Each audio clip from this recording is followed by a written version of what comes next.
What's up? Hey, hello, everyone. Wow. So today we are back going to be talking about Survivor season 45, episode 2. So my name is Rachel. I'm Alyssa. Another 90-minute episode of Survivor. How exciting. We're hype. I had a good time with this episode. It was a lot of fun. I think the 90 minutes definitely adds more in terms of like camp life. We get to see more of the castaways. So I think 90 minutes is pretty good. Although trying to watch the episode twice in the span of a few days, sort of bad for time. Yeah, I think one of the good things about the 90-minute episodes is that you can see stuff from the tribe that isn't going to tribal council. Because I feel like one of the things that gets really difficult is you don't end up seeing a lot of the tribes who don't go to tribal council. And when you have a team that sucks as much as Lulu sucks, I feel like we might be seeing a lot of Lulu. And in the hour-long episodes, we maybe might not have seen a lot of the other two tribes if we didn't have more time. So Exactly. So one of the things we did get back with 90-minute episodes is that we get the intro sequence again. And they posted this before episode 2 aired. And I was like, wow, you miss it, but you don't know how much you miss it until you're actually missing it. And I was like, wow, I have chills listening to the song, seeing the intro sequence again. It was a fun time.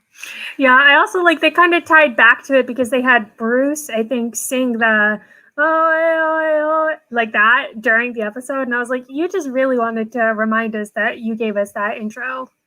So They're like, be happy, everyone. Don't leave hater comments on the internet. I thought Brandon's shot was funny. Him on the ladder. That's so sad funny.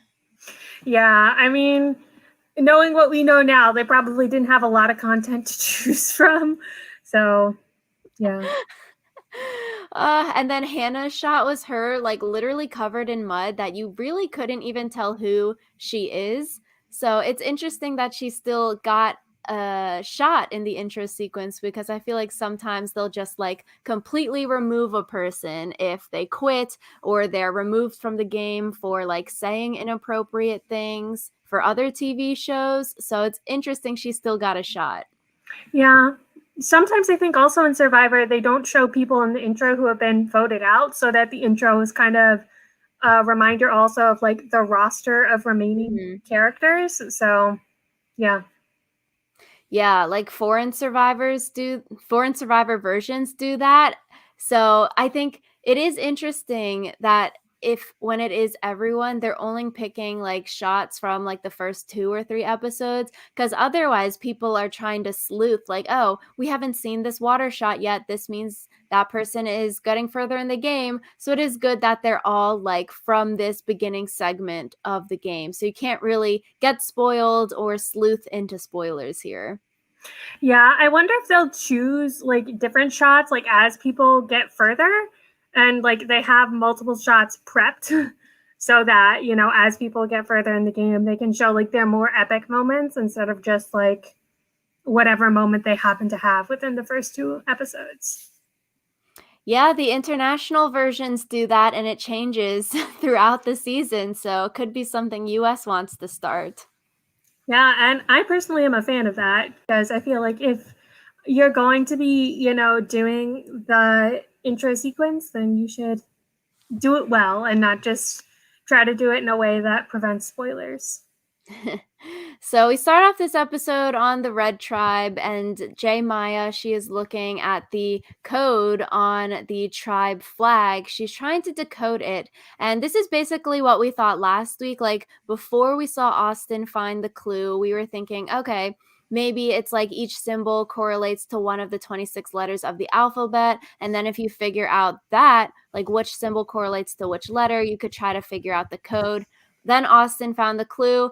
It wasn't that. So good on Jay Maya for thinking, oh, square means letter E because there's a lot of, squares here and that kind of thing. So we didn't really see much of her of these first 2 episodes, but we did see this small tidbit. She is thinking. Yeah, it's interesting though because like I almost wonder if that was meant to make her seem silly because we know that it's not the truth. But I don't know for sure. So Yeah, she definitely was thinking. I also felt kind of bad for her though, because like as I said, we kind of know what's going on and we know that, trying to figure it out like that, especially I feel like figuring out a cipher like that without pen and paper would be really difficult. So good on her for trying. I'm interested to see like where that goes for her, or if that's just the way that like they chose to kind of segue into, the scene with them finding the actual, Yeah, hopefully it's not like to make her look silly because I think it's all kudos. Oh, you see weird symbols on the flag. You should be thinking, hey, let me try to decode this. Let me try to figure this out rather than like, I can't figure it out. Let me not even try. So I think it's good on her that she's trying something and looking at it. We see Austin, he has the little piece of paper in order to figure out the code here. Few seconds while everyone's away from camp. Also, what we said last week, yeah, like he has to do it very quick, or maybe he has to do it at the nighttime when no one's around. He did it when no one was around in the daytime, so good for him. And he had to be really quick to figure out this code. Yeah, I thought it was interesting because why would everyone else go off and leave someone alone? Like, I feel like in general, that's like not the best practices, but I guess they thought if they were leaving him alone at camp rather than leaving him alone, like the idol search would be fine. But yeah, Maybe he was pretending to sleep or something like that, so they felt comfortable leaving. I guess it would be interesting to hear the reactions from the other people at camp when they're seeing this, like, oh, this happened right under my nose. Oh, I didn't even realize this was happening. That would be interesting to hear about. yeah, it'll be interesting, like you said, kind of in hindsight, because I feel like in hindsight, people are also more honest about, like, oh, I totally didn't even realize what was happening. Whereas sometimes during the game, people like to, pretend like they knew more than they do. So, So, speaking of red team, we also get a little segment about Dee and her really long big toe. I was like, girl, you should not be giving these close up shots on TV for free of your nice pedicured toes and the really long one. I was like, yeah, you could be making tons of money on that online. You got to start selling. I also kind of wondered, like, what the point of this segment was. Like, are these feet going to come back around at some point? Just because it felt like a very long segment, and it might have just been because, sometimes they do like to give us random camp life segments to be like, oh, look at these people. They're fun and quirky. But this one, I feel like it felt like foreshadowing with showing how you can like grab things with your toes. And we do know there's at least one challenge, the like stacking challenge that you do with your feet. So, and that's been a Final Four challenge before, I think, where you have to make the tower out of the blocks using only your feet. So, foreshadowing? Question mark? That's that's what I was thinking. I was hoping it would be foreshadowed later, and I guess we'll have to see in the upcoming weeks, like whether winning a reward or immunity with her feet. It's sort of played into a little bit with the immunity challenge this week. It showed a close up of her feet when she was on the balance beam very, very quickly. So that was funny, but I'm hoping it comes more to fruition later where she actually wins like a foot challenge or something like that. Me too. Because otherwise, this is just like, getting only feet. Yeah, it's she shouldn't be doing this for free. So, with red team also, we see that Julie says her and Dee are number ones apparently, so that's a little bit that we see from Julie here. We see Julie and Drew also making a team of 4. They're saying, let's link up Drew, Julie, Austin, and Dee. The 4 of us should be a team, leaving out Jay, Maya, and Sifu. Later in the episode, then we see Austin sharing his Beware Advantage information with Drew, and Drew says, we are JT and Steven. And I was like, oh, that's interesting because I wouldn't really think you two are JT and Steven. I would think you're both sort of Stevens with Austin being more buff.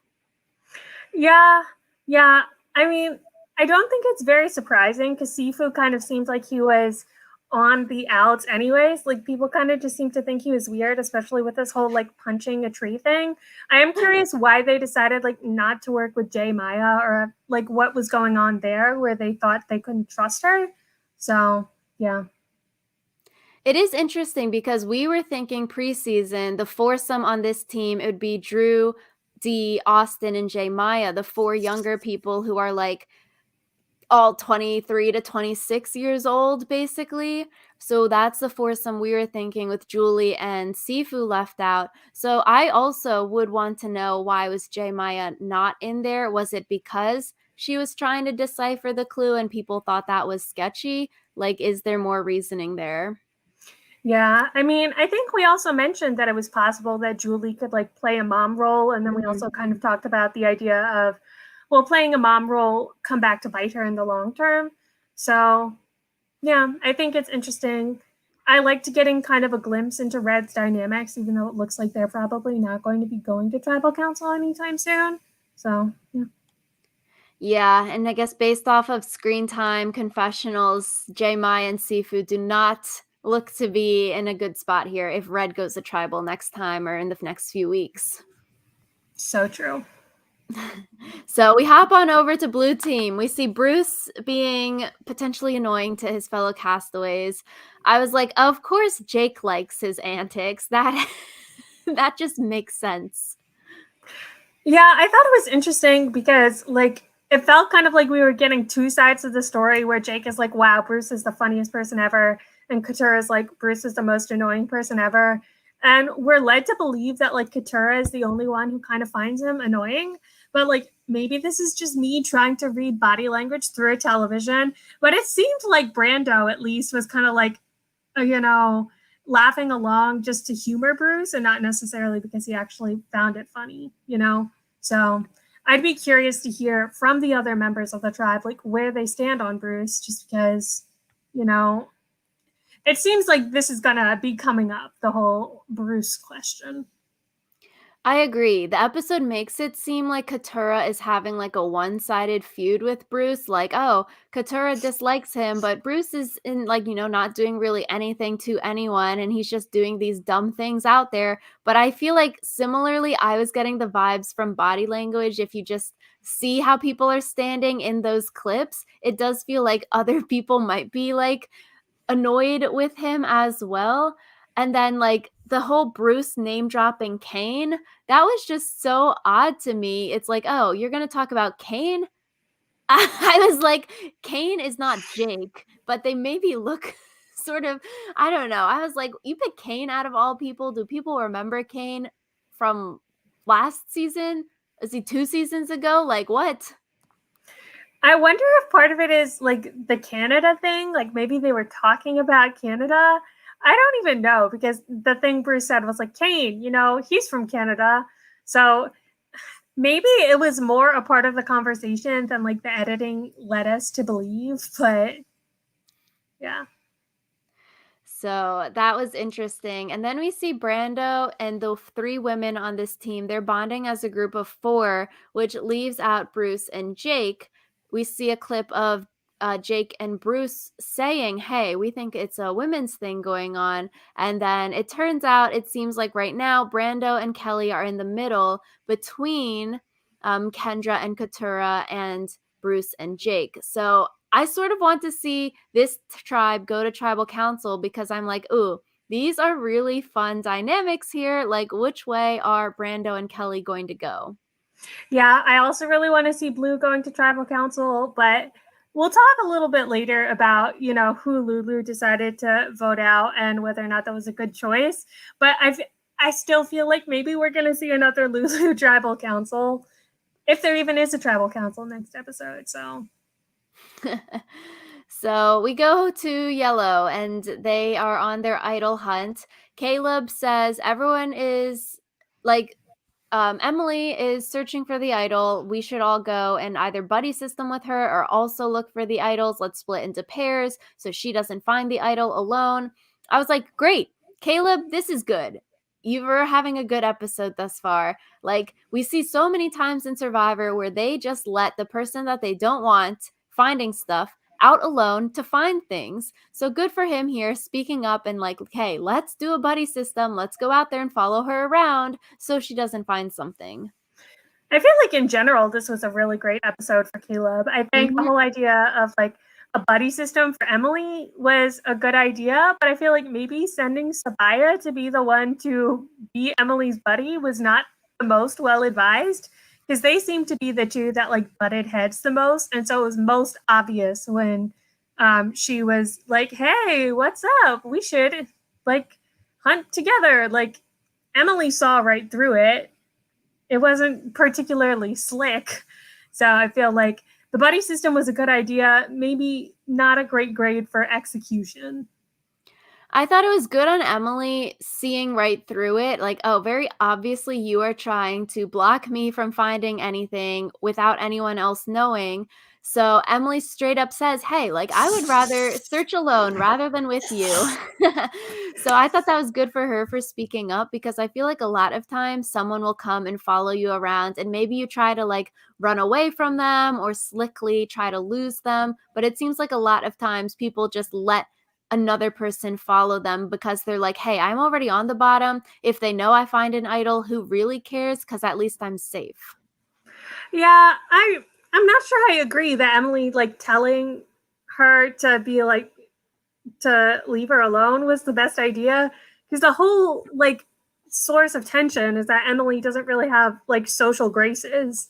And I feel like the idea that you are just going to accept someone, you know, going along with you is kind of like because you don't want to stir the social pot and be like, no, I'm not going to let you follow me. So I feel like it's kind of antithetical, because it's again Emily not really learning that she needs to maybe play a smoother social game. So that's just my Yeah. thoughts. I feel like she sort of said it in a way that is handling it like as best as she could if you don't want someone to follow you around kind of thing. I feel like for me it's interesting to see cuz like what we were talking about last week with Emily on the ship talking about Bruce, most people would not say anything because it's day 1, a couple hours into the show, you're going to keep your mouth shut for social capital, social graces like we were saying. But with Emily here, it's like she's just going to speak her mind. So it's so interesting to see because I feel like we haven't really seen players that either can't help it like she can't or just like are not self-aware that they'll just say things that gets them into trouble. So I think it's so fascinating here that she'll just be like, "No, I don't want you following me around," where other people just let them follow you around. Yeah, I think it's definitely makes for a more interesting TV, but I'm curious to see because Emily's kind of arc this episode, I feel like, is kind of trying to learn social graces, and I'm curious to see how that holds up as we get further in the game. True. So we see Brandon, he finds the Beware advantage and then he gives it to Sabaya, which he's like, yeah, this is going to solidify us. But this is potentially like a really bad move for Brandon, given the outcome of this episode, because Sabaya is probably Brandon's biggest advocate on the team and low key giving her a Beware advantage where she's going to lose her vote. And you probably know she's going to lose her vote because maybe you're thinking, yeah, we have to say phrases, or all 3 teams need to find their idol in order for us to activate it, or something weird. Like you're probably not going to have a vote for a few rounds, which Brandon knows. That's why he doesn't want to take the clue. But then if you give it to someone who's your biggest advocate, who can maybe vote in your way or push people to vote in your way, sort of sucks that you've now hindered her because you gave her this advantage, but it's really a disadvantage until you know what the Beware is. The thing is, I feel like it's not bad for like Brandon to do something to keep his vote. But the thing that I don't understand is if you're so adamant about keeping your vote that you won't take the Beware advantage, why then go on the journey and risk your vote? Like, yeah, I would have loved to see some consistency in his line of thoughts, because like you know that the Beware advantage will eventually give you an advantage. So like if you're okay with your losing your vote for an eventual advantage, then like why did he only decide to be okay with that once he went on the journey, you know? So Maybe he thought with the journey he could do the puzzle, and that's why he risked it. Because same thing, like, you're going to lose your vote if you can't complete the journey challenge. So, it's similar here for Beware, you're probably going to lose your vote, even though you don't know that until you open the clue.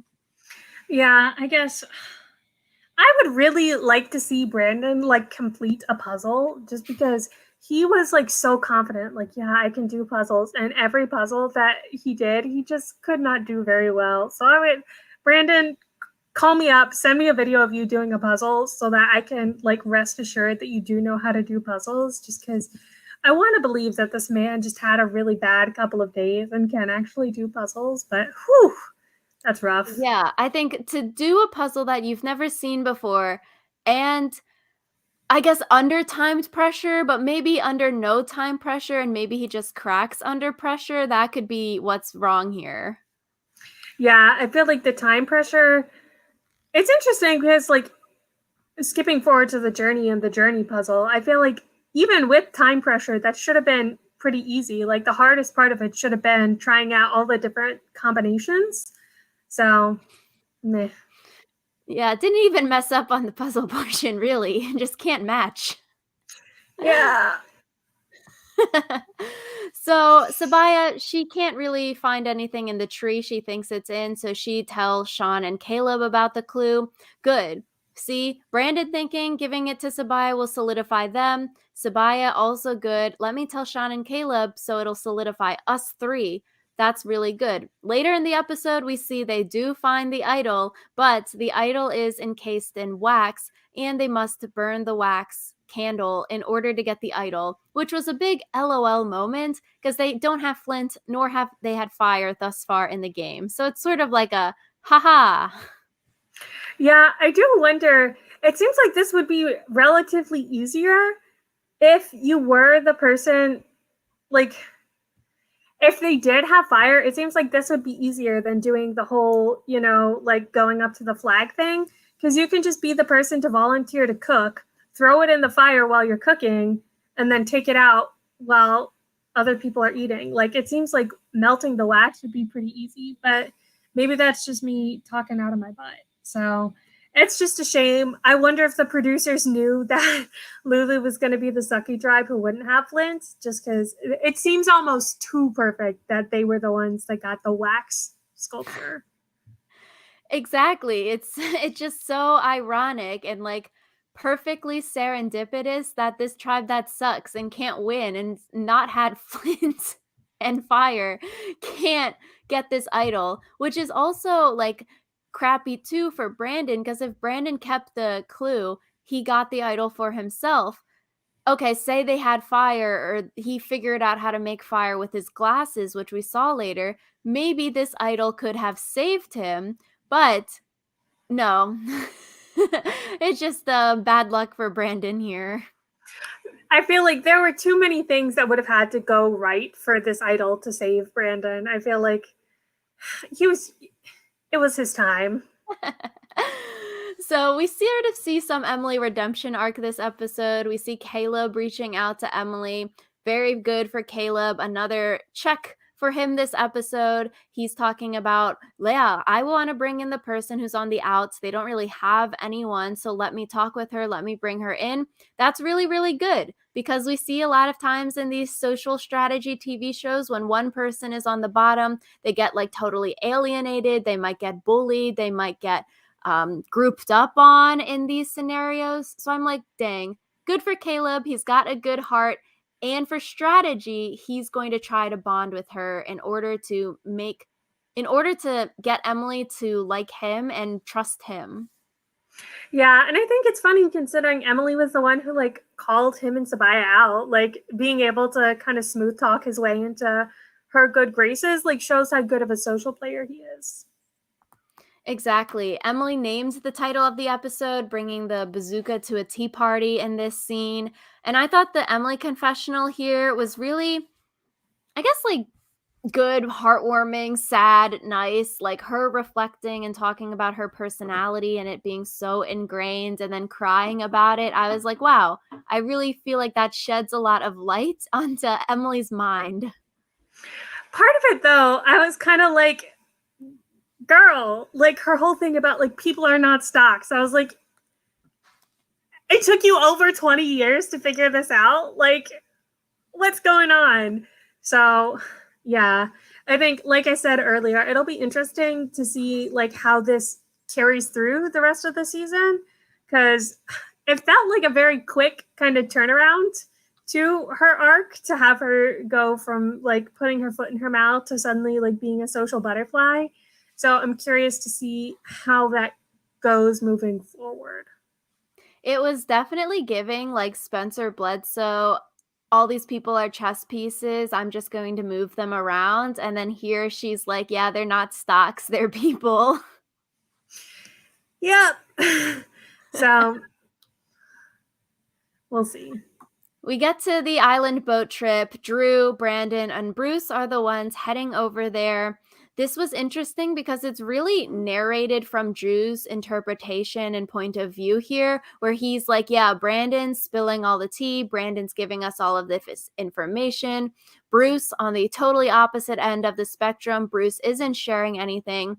But we don't hear from either Brandon or Bruce saying, yeah, what did Drew share? Was he forthcoming? Was he not? So I thought this was interesting. We only heard it from Drew's POV.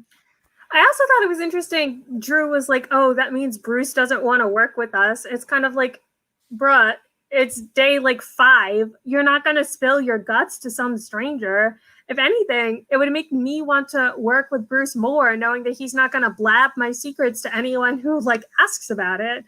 So I think, like you said, Drew is kind of becoming one of the narrators of the season, which I think probably means that he at least makes it to the merge. So we'll have to see, just because I feel like I'm not sure I trust Drew's interpretation of events 100%. So That's why I thought it was odd too. Like, oh, everyone's saying Brandon's loyal, Brandon's loyal. But then low key, he's spilling all the beans. Like, you don't want that in someone as an ally because you never know what they're going to say or what, like, they're going to run their mouth. So it is very much like, yo, someone who's loyal, but someone who knows when to say certain things and not share other things. yeah. And it's kind of like, what did Drew want Bruce to say? Like, They that's didn't kind of do a my thing tribal, too. yeah. So this was also funny. Brandon's walking and then he falls on the rocks. I just feel like he got a dodo edit so bad for only being in 2 episodes. Like, oh, poor man. I know. And then it's like so funny, sad that he's got these like compilation videos on Reddit and YouTube of just all the things that he sucks at. I'm like, this is so sad, but also like to be only in 2 episodes and you've got like 6 or 7 things that you can't do. I mean, maybe he definitely is one of the more memorable early boots. So maybe this speaks well. Like if they do a pre-merge versus post-merge season in the future, he can come back, maybe practice ladders, practice puzzles. So we get to the game they have to do, and you have to match tiles, and then the numbers that don't match, you solve a combination lock. You have 3 minutes in order to win the advantage, and then if you lose your vote. I liked the editing here. It was very fast paced, quick editing. It was like cutting between the 3 men, each reading different parts of the instructions for the game that they had to play, and then them speaking out loud, hey, this is what I'm thinking. This is why I would play the game. This is why I wouldn't play the game. So I really liked the editing here. I also really like the editing here. I also feel like Drew definitely made the correct decision. I'm curious to hear what you think of both Bruce and Brandon's decisions. I guess it depends if you think you can do the puzzle or not. Like for Brandon, he was very confident he could do the puzzle. And that's why, like we were just talking about, maybe he wouldn't want to risk the vote with Beware, but he's thinking, yeah, I'm a puzzle guy. I think I can do it so I won't lose my vote. Makes sense that you would play for Bruce. If he's thinking he can't do puzzles, which he said, I guess it makes sense not to play. Yeah, I mean, I guess for Brandon, again, I wish that there was some sort of consistency with his, I don't want to say his story because he's not telling his story, but like the whole thing is like if you feel like your vote is too precious to risk, then don't risk it. It doesn't matter how good you think you are at puzzles. Like, I feel like in a situation like the one he was in, even if there's only a 1% chance that you fail, you should still, that 1% isn't worth it. So, I'm thinking he's good at puzzles, so let me play the game here. And also forward looking, hey, there's going to be a puzzle at the next immunity. I'm good at puzzles. We're probably not going to lose next time, so it doesn't really matter. again, I want to hear Brandon's like post game soul searching. Is he actually good at puzzles or not? Just because, not to be rude, but this was a pretty basic puzzle. Like It it's wasn't even puzzle. Yeah, it's like go like I don't know, memory. Can you match? And you don't even have to flip things over. Yeah, it's not even memory. I think Brandon said it's like something you would give a kid to keep them occupied for Yeah. a couple of minutes. And I was kind of like, yes. I felt so bad that he couldn't do it. Like, maybe it's different when you're like hungry and sleep deprived. But yeah. So Brandon messed up on the matching. I was like, oh, damn. That sucks. But his commentary was so funny during this time. He was like speaking out loud and he's like, oh, I've always wanted to pull the sword out. Oh no. Oh, let me try again. Oh, not this time. Oh, this time's going to work. And then he's just confused. I felt bad for him and how confused he was. And like I legitimately thought that he was just struggling getting the like order of the numbers right. And I felt bad for him when it turned out that he actually just did the matching wrong. I think I clued in that he had maybe done the matching wrong seeing Drew's numbers because Drew's numbers were different, but I was also kind of like, well, maybe they just Mm. have different combinations so they can't magically cheat off each other. Not sure how that would go, but you know what I mean? So, yeah. Yeah, I thought for Drew, throwing the pairs that he's matched off the edge of the table was a little bit risky, but hey, it worked. So I guess you can't fault it. I was like, oh, then it's really hard if you did F it up. You have to go search on the ground now for which ones aren't matching rather than keeping all pairs on the table.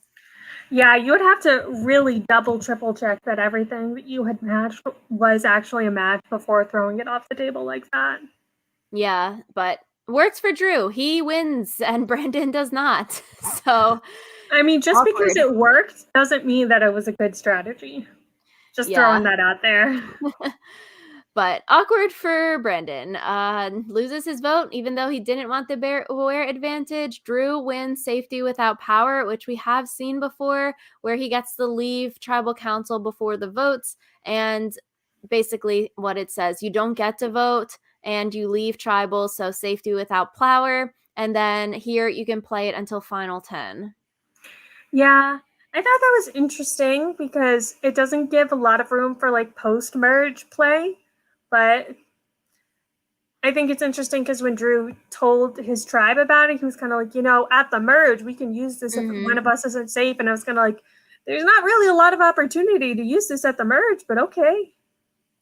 I thought for Drew, telling everyone about it was probably a good move because we've seen with these like ship wheel islands, advantage islands, like multiple people are going to go each week. They're probably going to like get a very similar task or they have to do a very similar journey. So it makes the most sense to try to tell as much truth as possible. And I feel like with a safety without power advantage, it's not like too OP like an idol where you should keep it mostly private because the advantage you get from having a hidden idol is way more powerful than the advantage you get from having a hidden safety without power. So sure, if there's like, knowledge is power, someone could steal it or something like that, but like given that it ends at final 10, maybe you don't even go to tribal that often. I guess you gain a lot of trust here by sharing it. I think also they're going to assume that you have something either way. Mm. So, clarifying what you have or don't have, I feel like is beneficial because if people are operating under the assumption that you have an idol and all you have is safety without power, like they might try to flush the idol that doesn't exist. So it's good for them to know you don't actually have an idol because then that makes you less scary. So, yeah. Yeah, I agree. I think it'll be interesting to see how this plays out for Drew, but I think right now it's probably a good move to share it. Hmm. So we get to the immunity challenge where Brandon hits his third strike. Failed the puzzle last time, failed the puzzle here at the island, gonna fail the puzzle here at immunity. I thought to start this challenge, we saw when Jeff says everyone's coming in, Hannah was voted out last time. We see people's shocked faces. I was like, really? People are shocked? Did they not talk about this? Brandon didn't share all of that information to Drew and Bruce at the island, and they didn't share it with everyone else already. It seemed weird that people were shocked. Yeah, I wonder if they just kind of hammed up their shock, because that does seem like something that Brandon would have shared, considering he was sharing everything about like Emily being the weak link or whatever. So Yeah. So for this challenge, they have to climb to the top of a tall tower, leap off, release a key, do a floating balance beam, and then they do a puzzle at the end. And a change this season, you can no longer sit out again in back to back challenges, which is great. yeah, I was kind of confused because I was under the impression that was always the rule, but someone explained it to me that like it used to reset like at the beginning of an episode. So like if you sat out at an immunity challenge, you could also sit out at the next challenge at the beginning of the next episode. So now it's not like that, and in back-to-back episodes you still can't. Like it doesn't reset at tribal anymore. Which is good because I feel like when they did say back to back, that was always when we had reward and immunity. So it made sense. Okay, you need to strategize. If you're sitting out a reward, that means you're playing an immunity. So usually the weaker people would play reward challenges, and then you have your A team play the immunity challenge. So you have to at least strategize. But then when it was like, oh, they got rid of immunity challenges, then they just sit the weakest person out every single time. It seems like unfair. Yeah, like Claire sitting out like 3 challenges in a row got voted out without ever playing a challenge. Yeah.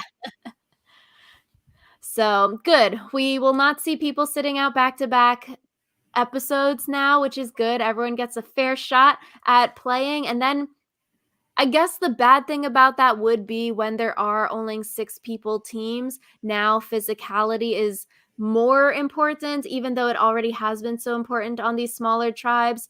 Like, smaller people, weaker people are going to maybe be voted out more if they can't hold their weight in challenges because you can't sit them out consistently. yeah, which I think is kind of interesting because Brandon was kind of a test case, I guess, of, will tribe unity versus strength be prioritized? Because I think normally when we talk about like the weakest player, it ends up being like a woman who is like on the chopping block for being the weakest player. So it's interesting to see that without the gender dynamic at play and see kind of how that worked out. So, like Jeff Probst said, Brandon was the water boy, but it seems like their team didn't need a water boy anymore. So, Crying. I'm thinking people need to practice ladders when they go out there. You also do need to practice balance beams because we have seen people can't do balance beams, whether it's on the ground or whether it's on the water like this. So I was intrigued. Nobody really struggled with this balance beam because there, usually we have Olin Kendra with that crotch fall. I was I like, was going that to is a say that ouchie, was rough. a huge ouchie. That's gotta hurt. Yeah. So I'm not sure if it's that people didn't struggle or that they just wanted to highlight certain people struggling. Like we know that they would have showed us if Brandon like messed up that balance scheme, but I think because I Brandon wish was kind of he did that part. I think because Brandon was kind of their assigned punching bag for the first couple of episodes, they didn't want to be mean to too many people. So I thought Emily did really well in the physical portion of the challenge here. She did the swimming portion, jumping, which probably helped her a lot in the chats later on. Like, yeah, I held my own. I did not lose the team a bunch of time in the swim. I was good and fine in that. Like, I didn't actively hurt the team in my portion of the challenge. So good for Emily here. She wasn't terrible. good for Emily. I just I feel like these 3-way challenges are a little bit difficult because The first two teams were really neck and neck, but it didn't feel like there were any stakes, even though they were neck and neck, because it's just like, ooh, which one of them is going to get the good fishing gear? Because after a certain point, it became obvious that Lulu sucks and is not going to win. So I wish there was a little bit more stakes to these three tribe challenges. Like, I'm waiting for them to bring back only one winner, and two tribes have to go to tribal council, just because without that, the the three tribe things aren't that interesting, especially when you have someone as bad as Lulu. Yeah, like first and second aren't really differentiated. Like it doesn't really matter kind of thing. Maybe we'll see next week. In the preview, it talked about a tribe raid. So maybe the larger fishing gear versus smaller set comes into play next week. But we see Drew and Julie on a team. They're doing the puzzle. Sabaya and Brandon are on the puzzle, and Kelly and Brando are on the puzzle, where Kelly and Brando get there last and they end up in first after the puzzle. Jeff says brand new puzzle, but basically it's the same gist as those other very spatial puzzles that we've seen. Alyssa and I did this kind before. I think they're quite difficult. I feel like here the colors are sort of unfair because you get green on yellow, purple on blue. Then for red, it's dark red on red, which red teams feels like it would be way harder because the other it's like two separate colors, but they got red on red. Yeah, yeah. I feel like in general, the colors wouldn't make that much of a difference though, because you're looking mostly at shape, right? So I guess, but I feel like those little vines might be a little bit helpful to like trace out. But yeah, I don't know. I would not want red on red. I'd like to see the color just for visual, like looking at it. I mean, they still won, so I think it can't have been that big of a disadvantage. I feel like they do have to think about stuff like color when they make these. So hopefully when they did their testing, they paid attention to whether or not like the red team consistently performed worse or something like Yeah. that. At least like orange on red or maybe yellow on red or something. But alas, it was close between red and blue. I guess I'd want to know for like Julie and Drew, did they feel disadvantaged because it was red on red, or like you're so adrenalines, it doesn't really matter the color. Yellow just sucks so bad here. They like only had five pieces in there. And Jeff was a little bit sassy. He said, "You all made no progress for most of that challenge." Yeah, I don't know. It was interesting because we kind of see a little bit of back and forth between Sabaya and Brandon, where he's like, "I'm just trying to like pull random things," and she's like, "You can't just try random pieces. We have to actually have a strategy." So yeah, it seems like they weren't doing well communicating with each other, and apparently neither of them were that good at the puzzle to begin with. So I don't think that the poor communication would have helped. So Yeah, alas. Strike three for Brandon here. Pre tribal council, the real question is Brandon is loyal, but he sucks at challenges. He's hindering us. Emily might be less loyal. She might flip on us. She's more sneaky, but she can hold her own. She's a little bit better at challenges. She's not actively hurting our chances at challenges. We see Emily giving Sabaya the shot in the dark, which, okay, good for Emily for trying things. She's going balls to the wall. Like she has nothing to lose. So let's try this. And I thought that was innovative of her. yeah, I thought that was interesting. I think shot in the dark definitely becomes a thing when you're like one of two people who knows you might go home. So I think Emily recognizing like, okay, I know it's going to be either me or Brandon. I need to show them that I trust them. That was really good. I think also a good episode for Zabaya, similar to Caleb. Here, we're seeing she's truly like the queen of the tribe. People are giving her information, people are giving her advantages like this. Like Caleb and Sean are basically asking her, hey, who do you want us to vote out? Because Sabaya doesn't have a vote. It's just the two guys voting. And it's interesting because we do see Sabaya like contemplating, like, I really want to keep Brandon around. So I would want to know like what changed her mind to let the guys vote Brandon out and keep Emily. Like was it Emily giving the shot in the dark? Did the like Caleb push to keep Emily around more that Sabaya just gave in there? So it is interesting here. You see, I would kind of push back on this idea that she's the queen of the tribe because the person that she wanted to go home didn't go home. I think she perceives herself as the queen of the tribe, and I think that it's possible that, the boys did ask her because they valued her opinion, but I don't think they were just going to do whatever Sabaya said without thinking for Mm. themselves. So I think she perceives herself as queen of the tribe, but I think that maybe she didn't decide that, okay, it's okay for Brandon to go home. I think that Sean and Caleb kind of forced her hand and she had to be okay with that. So Yeah, that's interesting. I guess I would want to see more information from this segment of the episode, like who convinced who? Did Sabaya really want to keep Brandon around, or did she change her own mind, or did the guys change her mind? Like, sort of question marks here. So I would be intrigued to get more info on this. I'm sure we're gonna get like a segment at the beginning of the next episode where they do their like whole tribal council debrief. So Mm. we'll have to see. True. So we get to tribal. Jeff is talking about himself, which is fascinating because I feel like we never hear Jeff talk about his life or anything. So we learned something new about him, that he was the water boy. Yeah, I felt this felt kind of out of place. And I wonder if it was just, 90 minutes, we need some padding. But yeah, I don't know. I don't really like the choice for Jeff to like compare Brandon's situation to his own. I was kind of like, okay, Jeff, you're supposed to be the host. Like, this isn't about you. So, It's like the people that make any situation about themselves, but the situations are nowhere near like the same, and somehow they relate it to themselves. yeah. So, Jeff was the water boy because he couldn't do a left handed layup. Brandon was the water boy because he says he can do puzzles and he can't. I thought it was interesting that Sabaya said, like, it's not necessarily the not being able to do puzzles that is frustrating. It's that you say you can do puzzles and then you can't. And so I wonder, like, how this would have gone down differently if Brandon had, like, maybe not sold himself as the puzzle guy because, Mhm. I think you get into a sticky situation when you, like, put yourself up for something.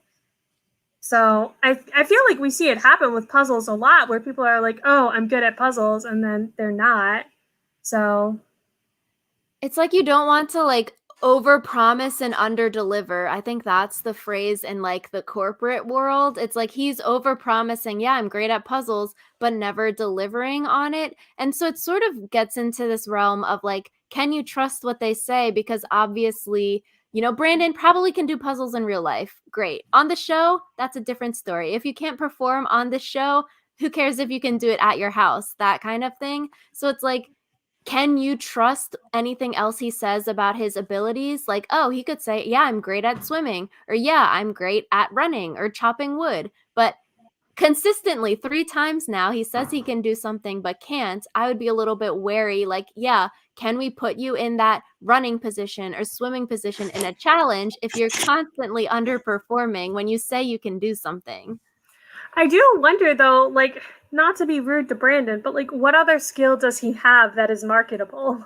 Because like, he obviously has said that he's not the best at physical challenges, and it's like if you can't do the physical part and you can't do puzzles, like, what can you do? Like, are you really just going to be the water boy cheering? I thought it was interesting at tribal council. He's like, "Yeah, I've just gotten unlucky with the challenges thus far, and next time it's something I can do." But I feel like if it's 3 for 3, I don't think it's unlucky. There should be something you can do out of the, 3 challenges that you've done thus far. Especially because they were all different puzzles. Like, it's not like they were all just the same puzzle in different fonts. Like, they were different puzzles. So, yeah. I thought Emily's comment saying, "I have friends, believe it or not," was sort of cute and funny. I hope, yeah, Emily, Brandon seemed like they probably had a rough time last week and this week. Hopefully they're doing okay.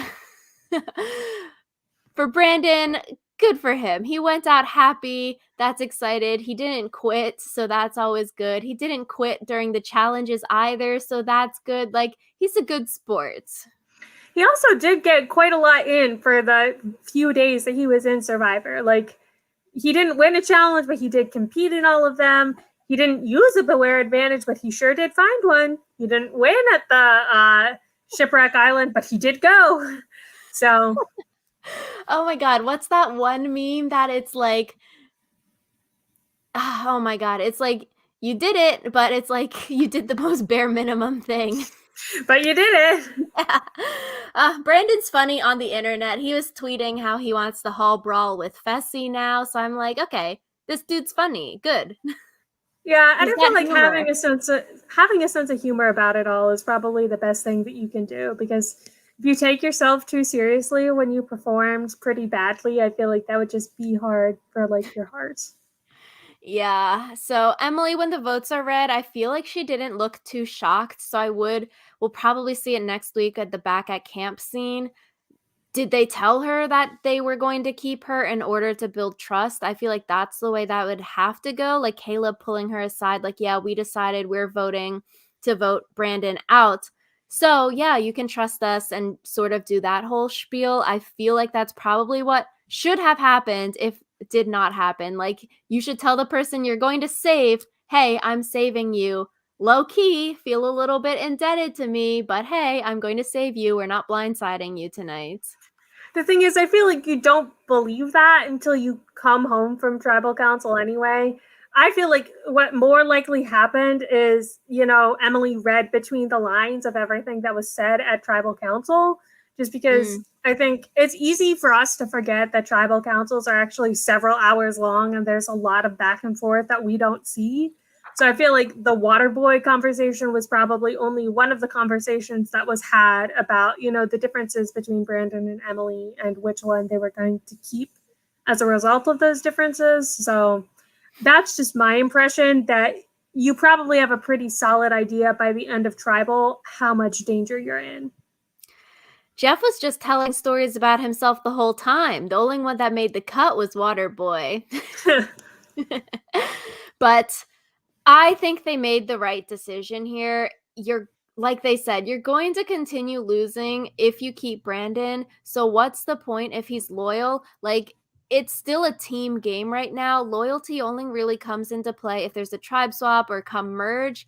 It's way too early to be thinking that. I feel like you have to keep Emily around because she's better at challenges that maybe you can win a challenge with her compared to if you're keeping Brandon, you lose next week and you vote him out anyways. But maybe if you keep Emily, you got that slight chance that maybe you win and you don't just vote her out next week. Yeah, loyalty at the merge only matters if you can actually make it to the merge. Mm. And with Brandon, that was questionable. Yeah, I really hope they don't lose again next week. I want to see one of these other teams go to tribal, and I don't really want to see Emily get voted out. I don't want to see Caleb or Sabaya or even Sean get voted out. Like, I want to see how these four move forward. Yeah, I mean, like I alluded to, there's a potential that maybe no one goes to tribal if Jake actually does get medevaced, but who knows? We'll have to see on that front. I'm just thinking how this episode, how Brandon's whole story could have been different if he could do puzzles under pressure. Brandon maybe could have an advantage, whether it is another safety without power or they gave a different advantage per team here, probably a different advantage. He could have something really, really good. Brandon could have maybe had an idol if he was willing to risk his vote twice here. So many things could have been different. Or if Brandon could do the puzzle under pressure, maybe he and Sabaya would have won at the puzzle portion this episode. Write your Survivor fan fiction, Rachel. Live your dreams. So many things that could have happened, but alas, Brandon is sent away. So I'm interested to see what happens next week. I think we've got a fun cast here. I'm having a lot of fun watching, so it's a good time. It is a good time. I feel like there's some interesting stuff teased in the next time on Survivor. So I'm curious to see how all that shakes out. Yeah, so thank you all so much for watching. Let us know in the comments what you thought of this episode. Do you think Brandon can do puzzles or is he just not performing under pressure? Do you think they should have voted out Emily here instead of Brandon? Let us know in the comments below and we will see you all next week.